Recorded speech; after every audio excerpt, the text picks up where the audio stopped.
After numerous court battles, the state of Florida will finally privatize the health care that is given in prisons. This is rather devastating to me, America.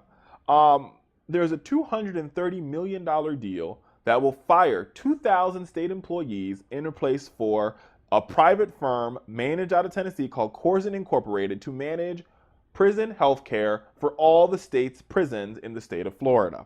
Now, here's why this bothers me. There's a couple reasons. The first reason why it bothers me is that it was struck down by multiple courts because it did not follow regular order.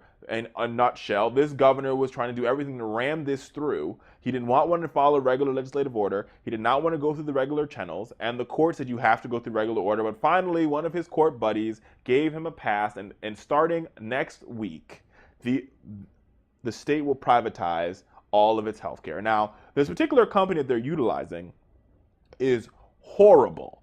America has a long history of prisoner abuse. In Kentucky, 2 inmates were killed because of this company's negligence. In Idaho, this company was written up by the state's IG because it had inhumane treatment towards its individuals and towards its inmates. Now let's put everything into play here, because when you talk about fraud, waste, and abuse, even though the Republicans believe they want to solve it, they're part of the problem.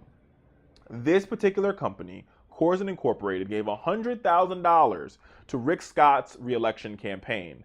Now, you're telling me that they gave $100,000 and yet still he made a decision to override regular order, and this didn't happen because there wasn't any fraud or abuse of government power? I beg to differ, America. I beg to differ. So while the inmates of Florida suffer, Governor Rick Scott is lining his pockets with campaign donations from the Corzine Company, and he gave them $230 million of taxpayer dollars to harm and hurt the state's prisoners. It's sad, it's a crying shame, and it speaks volumes to why we should not be privatizing America's prisons. This is Richard Fowler from The Fowler Show, wishing you a great day.